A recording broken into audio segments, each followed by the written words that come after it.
Hi, welcome back to the Spina BifiDad. In this episode, my wife Katie will be sharing about her experiences when we had Finn at the hospital to get his trach placed. A tracheostomy tube goes right here, and it was an experience for us, for Finn, and it lasted several years. He got it out this year, 2025, just shortly before his 5th birthday. And he got it in, I believe, around 3 months old. So this was the start of a long, challenging time.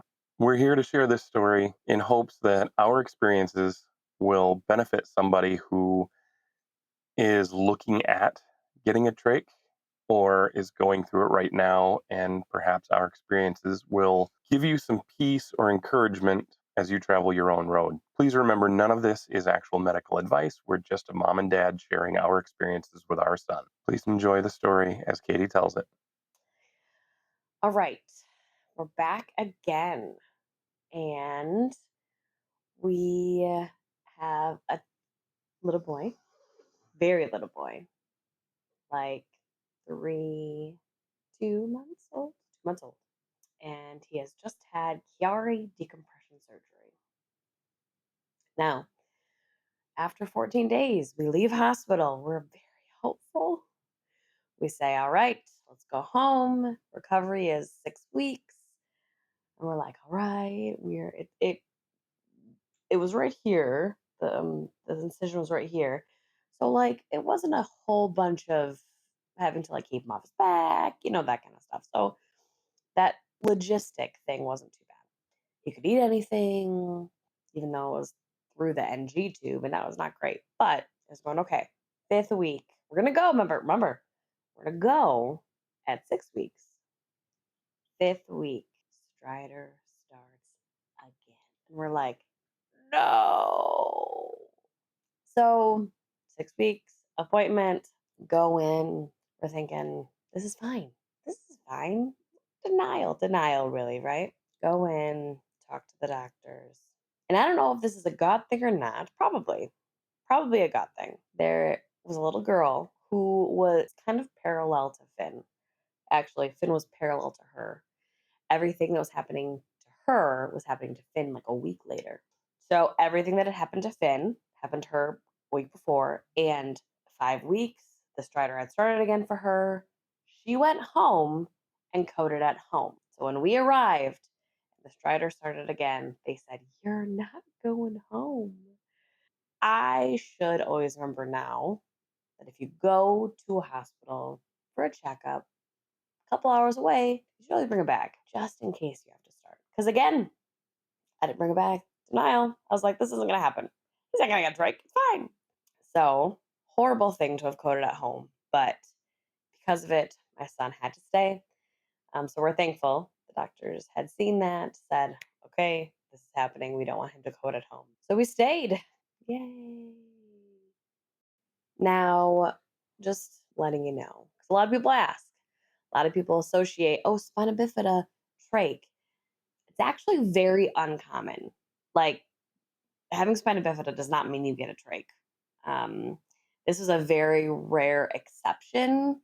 Uh, there is a group on Facebook that is spina bifida with a trach or something like that.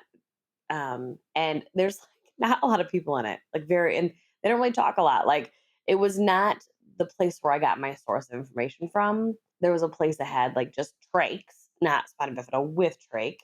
But yeah, it's not very common. They were like, "Oh, he has a trach because of his spina bifida." No, no, not at all. Most don't have a trach. I think he was besides the little girl that was before him. I think that's the only person I ever have met that has spina bifida and a trach. So not common. Make sure you're also paying attention to your needs as well, because doctors don't think of everything. Because I kind of expected the doctors to be like, "Oh, okay, next route or next just natural flow of this NG tube would be a G tube," right? I had myself got online on Facebook groups and done like a tube group, a tubie, they say, TUBIE, right? Because there's a lot of different kind of tubes. NG tube. There's like a button that is not on the stomach. And so they say the differences between an NG through your nose and then a G just, attached to your stomach. And so I kind of expected them to just like think about that, but they were thinking about the trach, not faulting them at all, right? They were focusing on the trach. They're focusing on his breathing. More important. But I advocated. I said, hold while you're in there, can we get the G tube too? Because I'm like, we're already in surgery, already under.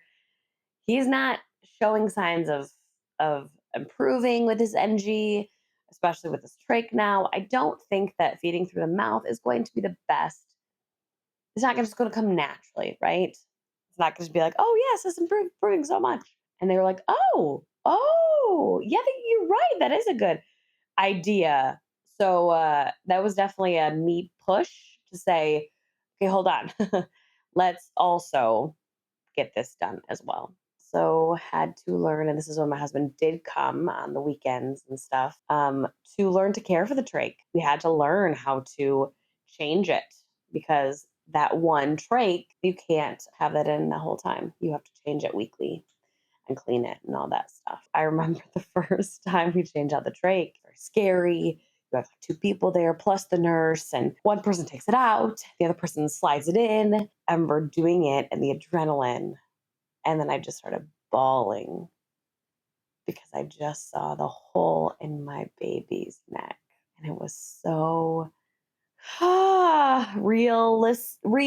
It was getting to me. It was so scary. Everything was scary at that time. I didn't know what to do. I didn't know how the future was gonna hold all this stuff. So that was very hard. We also had to learn to clean it daily, along with the changing. We had to learn a different kind of CPR. When he has a trach, he's breathing from here. He's not breathing from here. So if you're doing CPR, chest compressions, and then you breathe into his mouth, that's not going to help, right? So there's an ambu bag that you have put onto it, a special adapter, and then you squeeze the ambu bag. And we had to learn how to suction him, which in the beginning happens a lot. That's your life. Is he's getting secretions in that trach, and you have to get those secretions out. And if you don't and it gets blocked, that's an issue, right? You're in charge of his airway. It's a very big thing. I mean, to be in charge of somebody's airway, I mean, you're always in charge of your kid's life, but like at any time it could get blocked. That's very, very scary. So we were in the hospital for 19 days that time, which seems a lot, but I also saw people in there that were in there for weeks, months. So in the whole scheme of life, it wasn't very long, but it was our last big hospital stay that we experienced. Because after the trach, he was more stable. The next video, we're going to talk about life with a trach, getting home and learning to live and figure out what it is like to have a baby with a trach. It's kind of crazy. So we'll see you then. Well, that wraps it up for this time. Please join us again in the future as we share more episodes and more of our story. As we travel the road of spina bifida and all the medical issues that came along with it, we appreciate the time you spend watching our videos. We would appreciate it also if you would like this video and subscribe if you would like to keep up with future videos. Thank you.